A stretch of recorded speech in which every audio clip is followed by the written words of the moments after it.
folks, this is Nancy at Paper Moon Tarot, and I want to do a quick walkthrough of the Forhaxa tarot. It's a Swedish word. I know Haxa means witch, so that's all I know. I don't know how to pronounce it very well. MJ Cullinane is the creator, and she was the creator of the Crow Tarot. And so this just came out, and I just got it, and it's got one of these boxes without thumb pulls. It's a nice, sturdy box, but if you don't have strong thumbs, it's like, okay, I got it. Anyway, it's got a nice book that does not have any color inside, kind of has stories about the cards and the progression of the witch. And you know, on the back it has some of the cards. So it's a decent box, not a magnetic box or anything like that, but it's fine. And the cards are more oracle sized than tarot sized. Now, I will preamble this by saying that I am not a big fan of the Crow Tarot. And I found the collage work in that a little rough around the edges. But,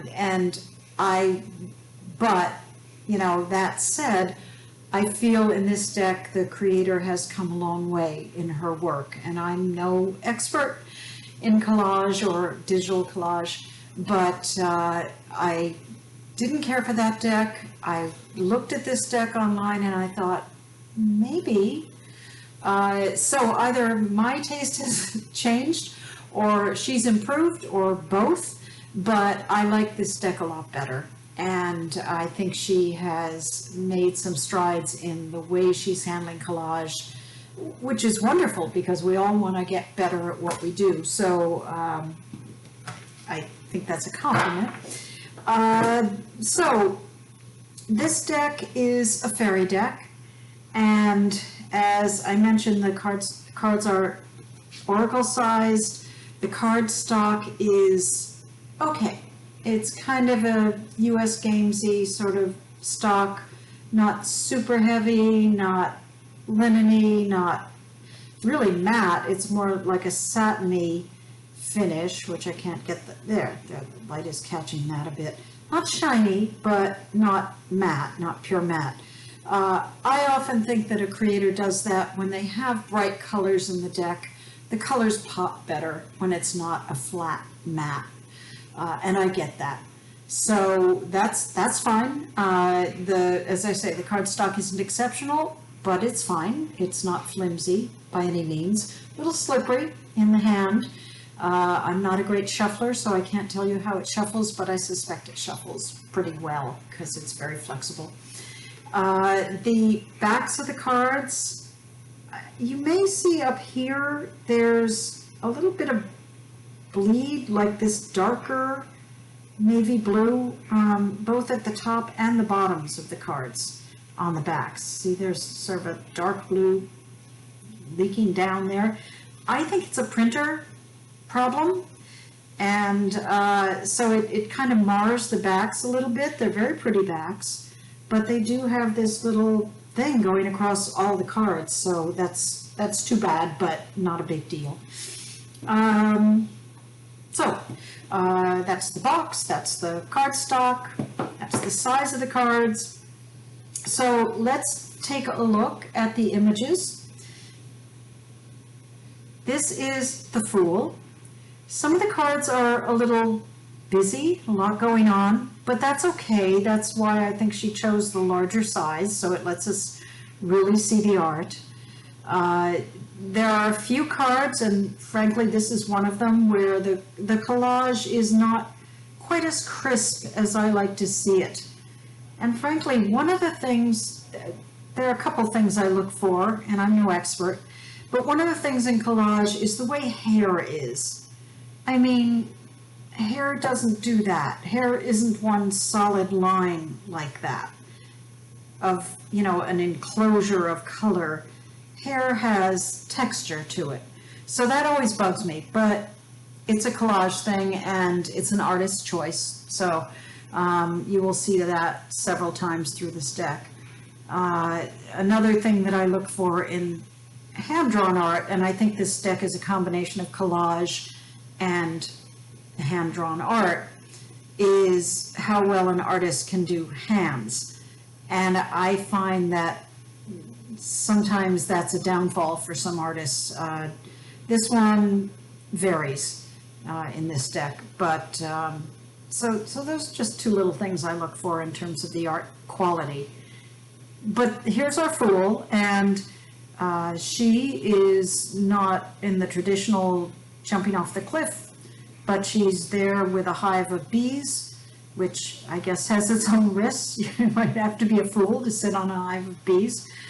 But that's our Fool. Okay. The Magician. This is a very female deck. I'm trying to remember if there are even males in it. I'm not sure. The Magician has all the different elements here in different ways. You know, we've got the wintry, the wand, the sword, and so forth. They're in there. A lot of snakes in this deck and crows.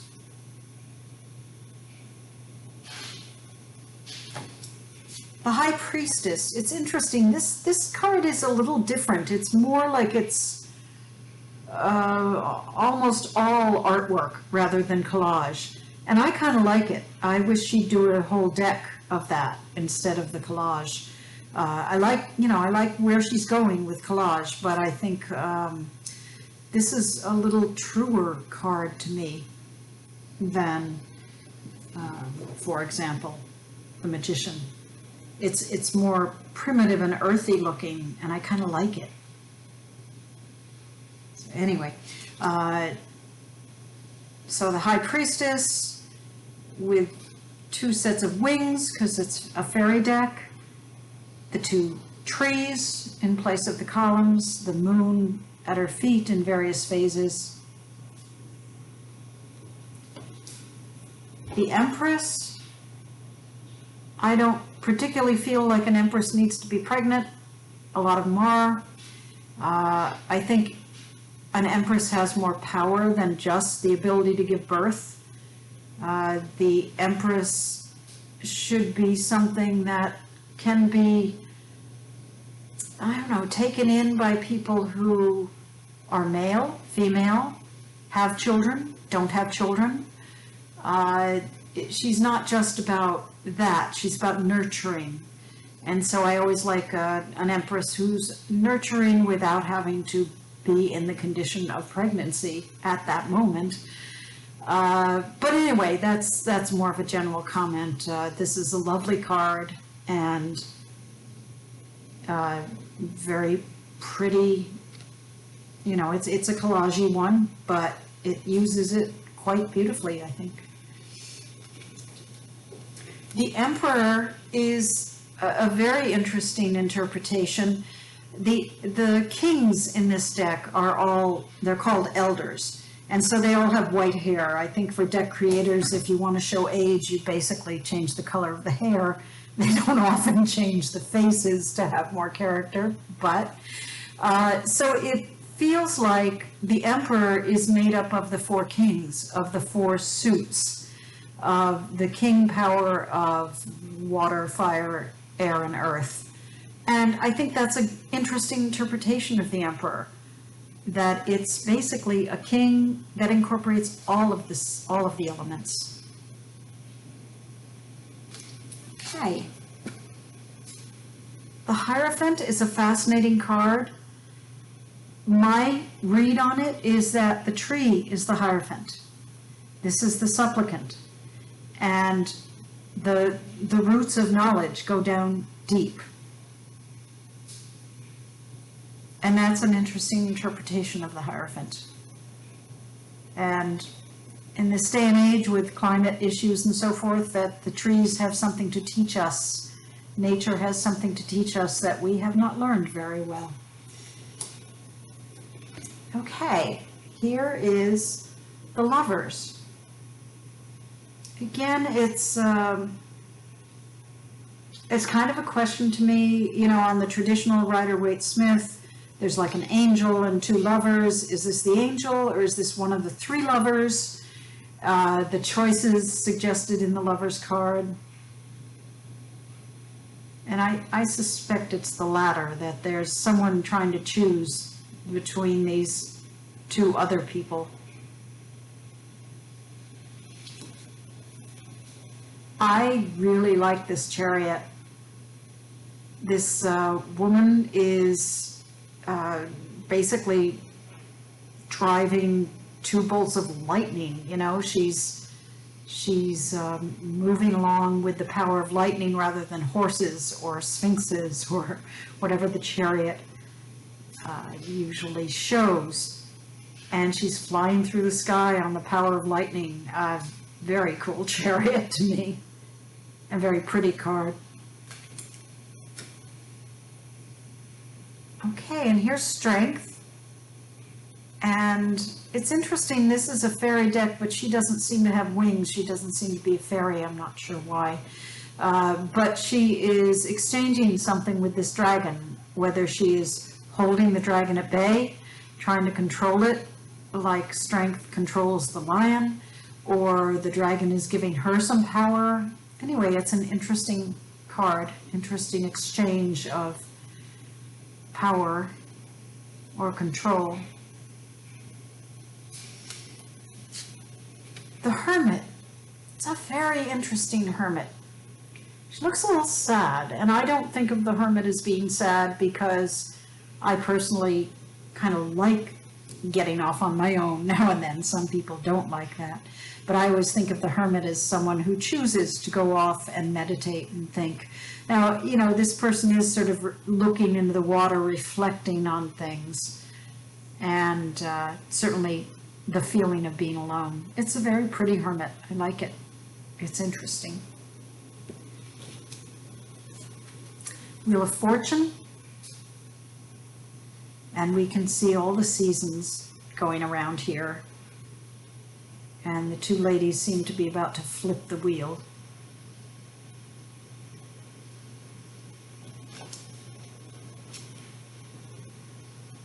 Justice is kind of a fascinating card. Instead of two scales, there are two doors, as if you need to balance what's going behind door number one, behind door number two. I'm never sure what a snake means in these cards. I'm sure you all can tell me in the comments below if there's some traditional meaning of snakes. But in the Justice card, I'm not really sure what it means. But it's a very cool Justice card.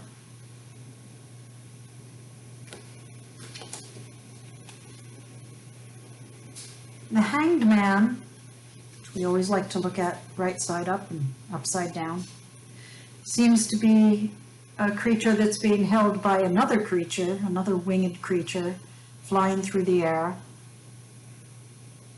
And I like that there's sort of cloudiness up here and a different perspective down here, different colors, which is kind of what the Hanged Man or person is about, seeing things differently from a different perspective.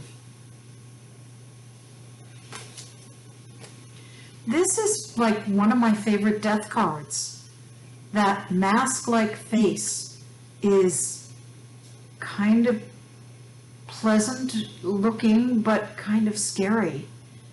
And I mean, the whole card is kind of spooky.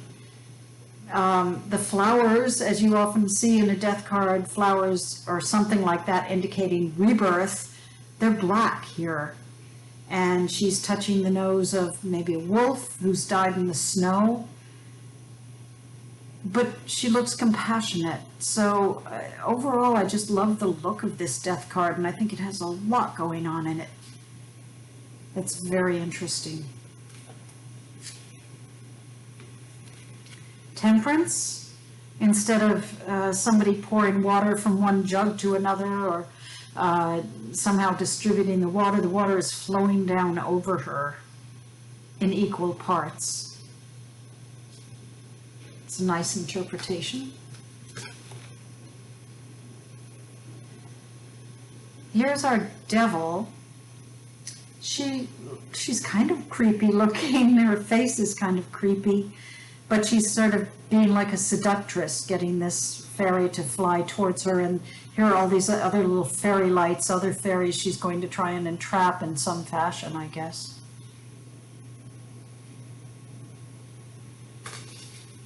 The tower, which almost looks like a devil card up here, but it works as a tower card, and my interpretation of this is that it's really sort of talking about the climate. Could be just me, but you know, we're seeing flames here, we're seeing floods up here, you know, we're seeing all kinds of catastrophes happening here, rather than a tower that's falling. And I think that's an apropos interpretation of the tower. I think this card works for that. The star card, I think, is very pretty.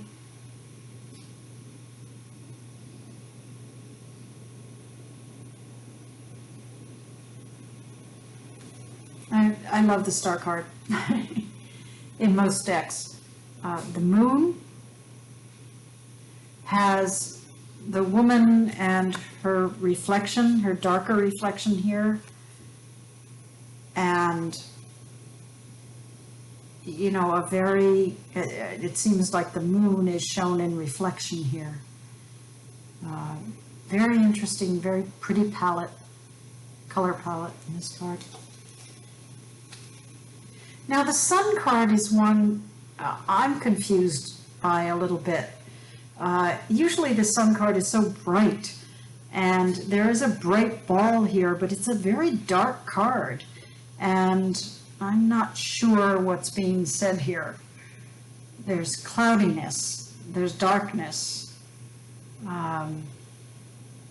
I have to think about that one for a while. Here's Judgment. I like this card a lot. It's somebody lying here who's, you know, arrows coming at her or whatever, and her soul coming up here.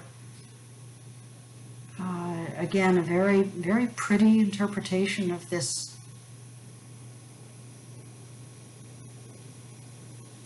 Pretty and meaningful. I get it. The World card. I love this World card.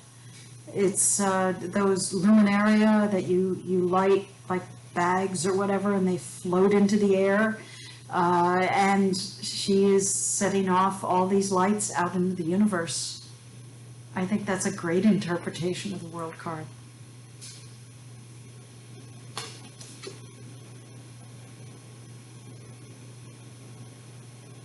Our Ace of Earth. Again, a very pretty card. I repeat that I think her use of collage, her skill with collage, has really improved. I don't have the Crow Tarot anymore. I think I gave it away. But if I could hold a Crow Tarot card up against this, I think you would see how much more polished this collage work is. Two of Earth. Balancing things on both sides, 3 arms on each side.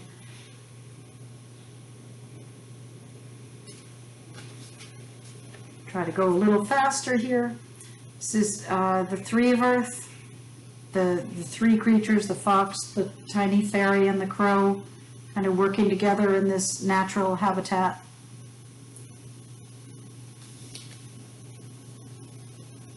This is a really cool card, I think. The 4 of Earth. As if she's saving things. It's a very wintry scene. It's like she's saving things, seeds or whatever, to get her through the winter. Just kind of how I like to see the 4 of Earth or Pentacles. Not greed, but saving things. Not spending, not overspending things. This is one, like the sun, I don't get quite as well. It's the 5 of Pentacles. You've got this person here, but what's behind them is wolves in the woods. It's not something to save them, which you're used to seeing, you know, the church window where there is something there to save you if you just turn around. Here there's something there to eat you if you just turn around. So I'm not really sure what the message is here. Again, I'm going to study it.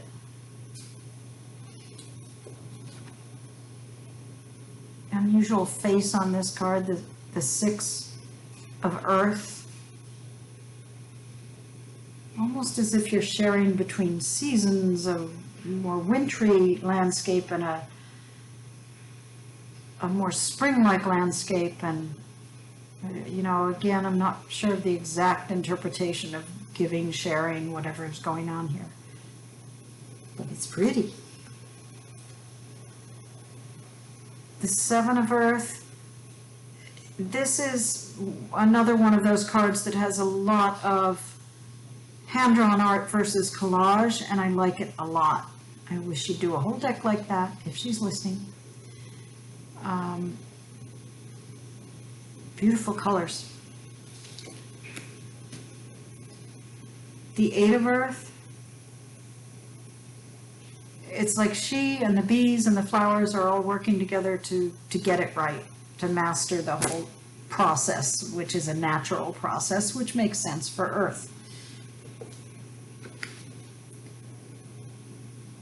The Nine. I like that one, sort of a white fox with a fairy and all the, it's a more autumn looking card. And quite often the Nine of Pentacles, Nine of Earth is like a summery garden. But I kind of like this autumnal look to it because, you know, it's, you know, in autumn that all the fruits are harvested.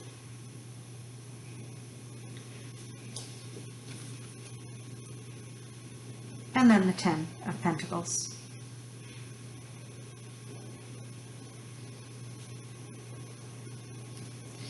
Okay, let's take a look at the court cards. The court cards all have this border around them. The Page of Earth. The Knight of Earth with some sort of almost cobwebby cloak over her. And again, pretty much everybody is female as far as I can tell.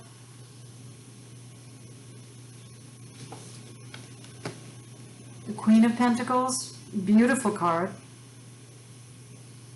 Sometimes I find the collage just plopping flowers down the bottom a little contrived, but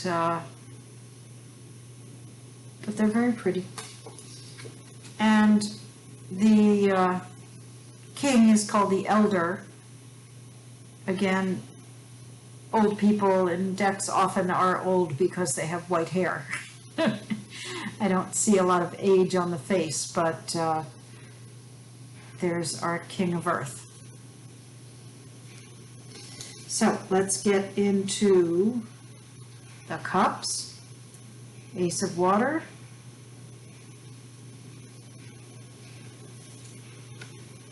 Two of Water.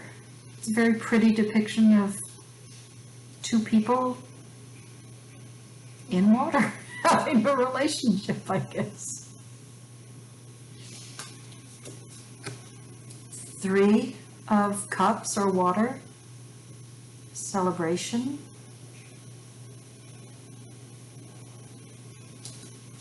Four of Water. Somebody's offering her something, but she's occupied.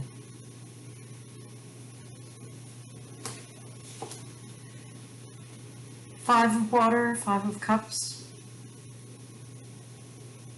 Certainly shows us the sadness of that card. But I really do like her art. You know, a card like this just really catches my attention. Six of Water.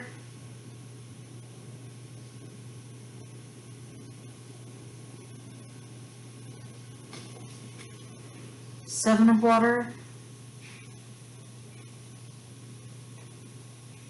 And this is one that confuses me a little. She's like reaching for the stars. She's in the water, and it's like a scythe here, like something that would cut her. So it's not so much a choice. Are you choosing the stars over something that would cut you? I'm a little confused about how this represents the Seven of Water. But it could just be suggesting illusion. This is your reality and you're reaching for the stars. I'll look at it. I'll keep looking at it. The Eight of Cups.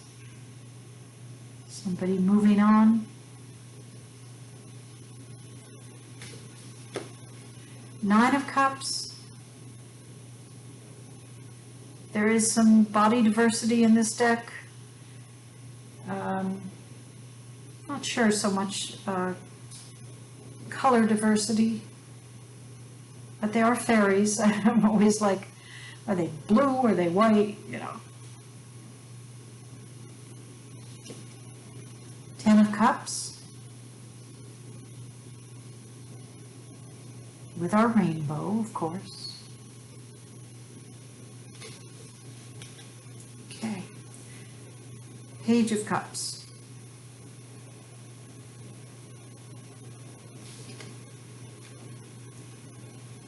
Knight of Cups.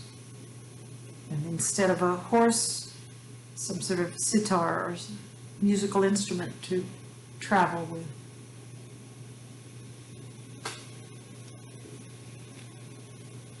The Queen.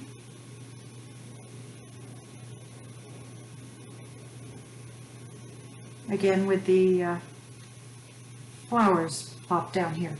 Not my favorite, but that's fine. It's pretty. And the Elder of Water, the King of Cups.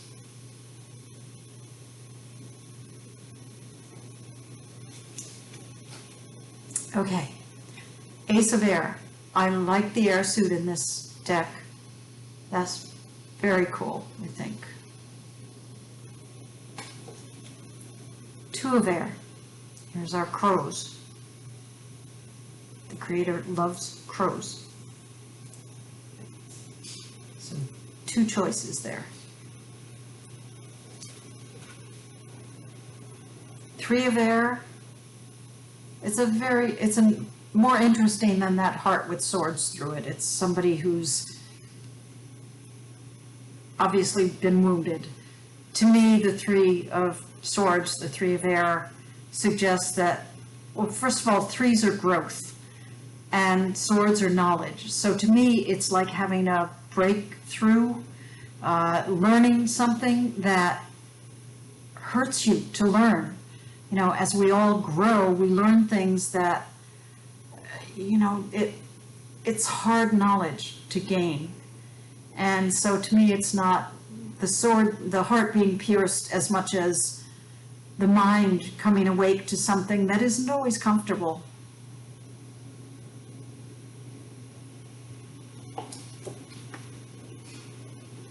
Four of Swords at rest on that hilltop.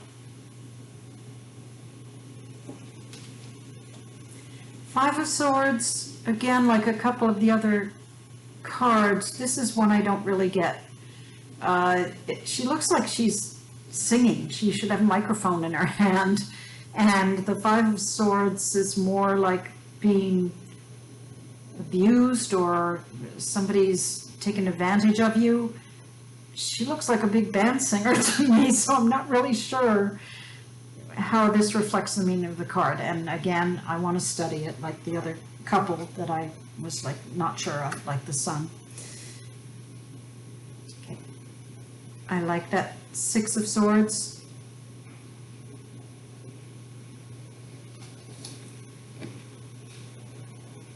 Seven of Swords. I'm not sure what she's taking from there. It almost looks like those four elders that were in the Emperor card. She taking something from each of them in some fashion. Not sure. I'm sorry, it's getting dim in here. It's getting dark all of a sudden. 8 of Swords wrapped in spider webs.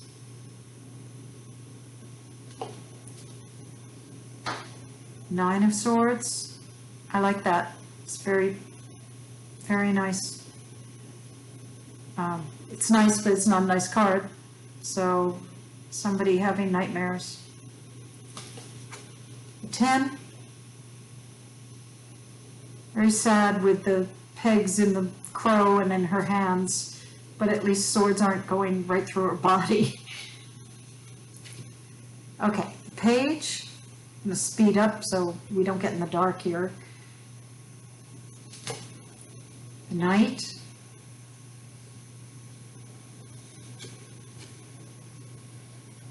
The Queen. A little bit intense. She's like a wasp with all the other wasps. I don't think of the Queen of Swords as being that evil. Just fair, direct, just. But she can be hurtful. And the Elder of Swords. Okay, moving along. Got the Ace of Wands, Ace of Fire in this deck.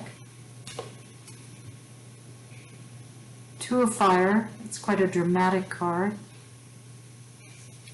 And the 3 of Fire, they kind of repeat each other, like two people raising their arms in the air. And I'll have to study and see where this one is 2s and this is 3s. This is moving on from this to this. It certainly moves on with more flames. The 4 of Fire. And if you look at this person coming out of here, she's smiling, so it's a happy celebration. She's not a hanged person. 5.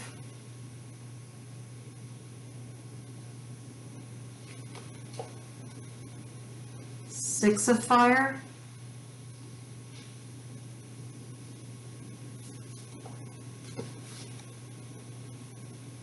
7 of Fire.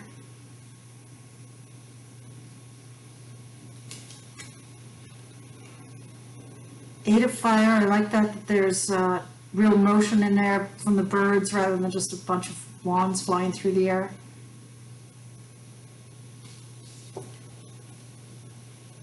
9 of Fire.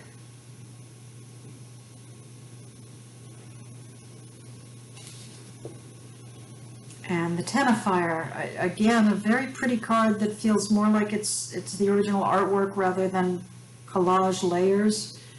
I think there's some of that in here, but I like the way she, this kind of art that she's got going on here. And certainly conveys the burden of the 10 of Wands. Page of Wands.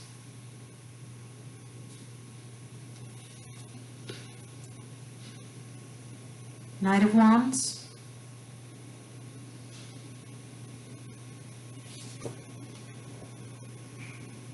Queen of Fire. Sorry, I keep saying Wands. It's fire in this deck. Same thing.